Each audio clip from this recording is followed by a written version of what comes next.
Bonjour, chers amis. Bonjour, Fred. Bonjour, Yoran. Voilà, nous sommes en train de discuter d'un sujet important puisque c'est le quotidien de tous ceux qui croient en Jésus. C'est la communication. Le téléphone. Le téléphone, voilà, entre Dieu et les hommes. C'est la prière. Absolument.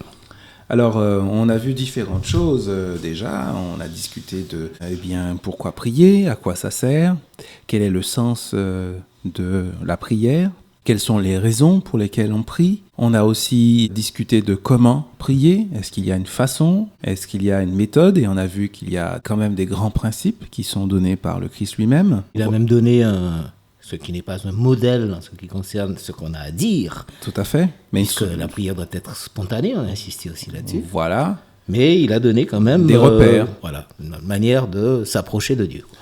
Voilà, et maintenant, parce qu'il y a encore des choses à dire sur ce sujet, quelle forme, à ton avis, peut prendre le fait de s'adresser à Dieu? Quel type de prière est-ce qu'il existe? Alors, je pense qu'on peut globalement dire qu'il y a deux types de prières, oui. Tout simplement. La prière que l'on fait seul et la prière que l'on fait en commun, ensemble. Avec d'autres. Alors, voyons pour la prière tout seul.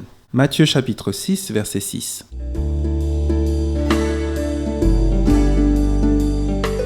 Alors, Matthieu chapitre 6, verset 6, le texte dit « Mais toi, quand tu pries, entre dans la pièce la plus retirée, ferme la porte et prie ton Père qui est dans le secret, et ton Père qui voit dans le secret te le rendra. » Il s'agit d'un tête-à-tête avec Dieu, quoi. Voilà, c'est intéressant ce texte, parce que donc là, c'est la prière personnelle, et donc il s'agit de se mettre dans des conditions favorables. Pour qu'on ne soit pas dérangé. Pour qu'on ne soit pas dérangé. Alors, c'est intéressant de le dire parce que c'est vrai qu'on peut prier à n'importe quel moment, bien sûr, n'importe où. On peut prier aussi dans son cœur, dans son esprit, je veux dire. Mais ce texte est intéressant parce qu'il est en train de dire que même lorsque je prie pour moi, entre guillemets, dans mon cœur, j'ai quand même besoin de conditions favorables. Tout à fait, tout à fait. Ah oui, si absolument. je peux me mettre à l'écart, alors...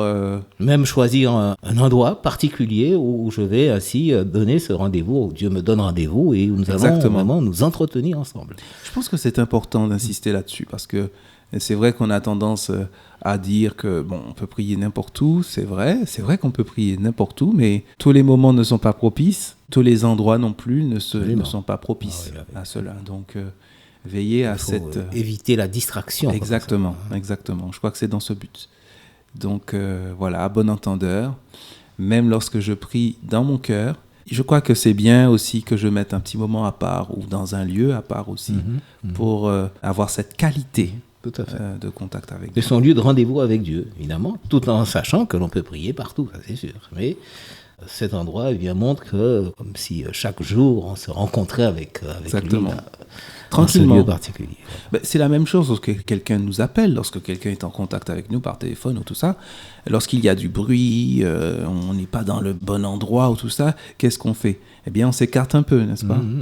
Ou alors on dit, écoute, est-ce que je peux te rappeler? Parce que là, on ne va pas pouvoir avoir un échange de qualité. Oui, tout à fait. Voilà, donc c'est le même principe. Donc, chères auditrices, chers auditeurs, si vous êtes croyants et que vous pratiquez la prière, eh bien...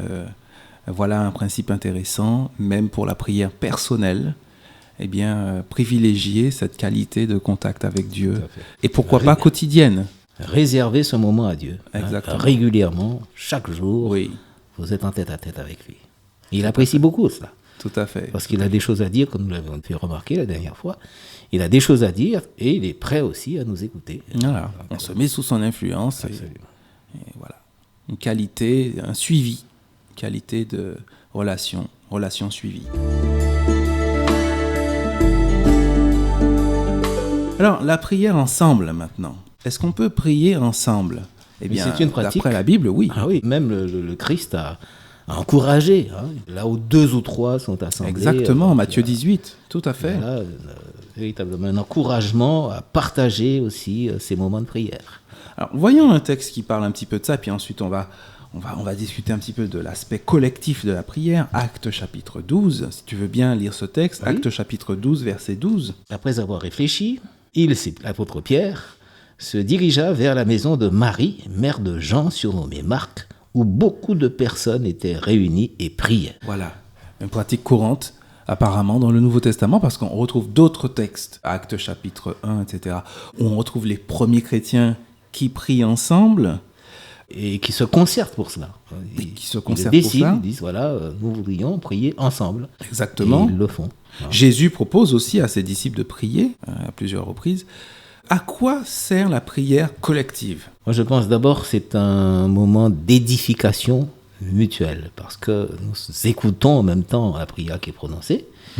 C'est probablement pas forcément ce que nous aurions exprimé nous-mêmes. Mais on peut s'y associer. On s'y associe, on l'approuve et on écoute. Et déjà, c'est un moment d'édification déjà mutuelle.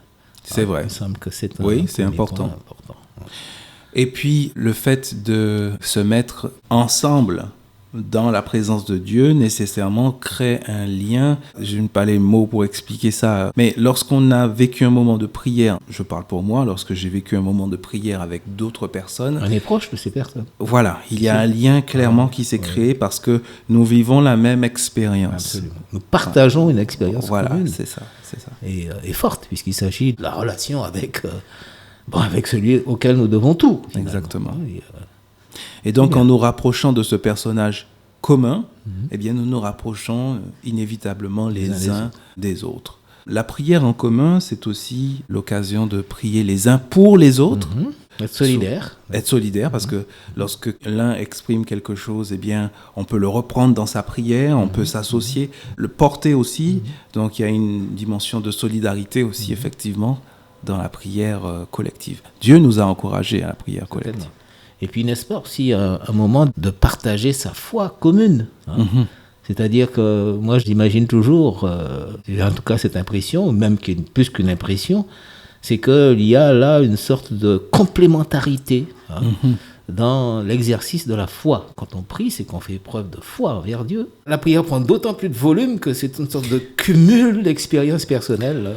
Tu es en train d'insinuer que ma foi toute seule est incomplète d'une certaine manière, elle a besoin d'être... Non, pas incomplète, mais elle peut être enrichie. Voilà, c'est ça, elle peut être enrichie. C'est une idée intéressante. Oui. Il me semble que ça... on retrouve la notion d'église, de corps du Christ. Oui. Alors, prière en solitaire, prière collective. Est-ce qu'il y a différents types de prières ? Incontestablement. Nous pouvons, quand tu soulignais le fait qu'on pouvait prier pour l'autre, alors ça s'appelle une prière d'intercession. D'intercession, oui. On présente le cas de l'autre à Dieu. Donc on intercède aussi, pas comme le Christ le fait bien sûr, mais en tous les cas notre intercession montre notre solidarité, notre empathie et nous prions pour l'autre, pour que la situation de l'autre soit considérée et que Dieu y réponde. Alors je me suis toujours posé une question avec les prières d'intercession. Est-ce qu'il faut que nous parlions des problèmes des autres à Dieu pour que Dieu sûrement pas. soit sensible à ce qui se passe Sûrement pas. Je crois que la prière d'intercession, Dieu apprécie d'ailleurs, parce que ça nous montre vraiment notre attachement à l'autre, je dirais le souci que nous avons de le soutenir dans sa demande, ou bien dans ce qu'il a présenté à Dieu. Mais c'est pas que Dieu a besoin de nos informations sur eux. Surtout pas. Eh bien, chers amis, nous allons nous quitter là. Il y a encore des choses intéressantes à dire, mais on reprendra ça. Nous poursuivrons la prochaine fois. Oui. Voilà. Au revoir. Au revoir.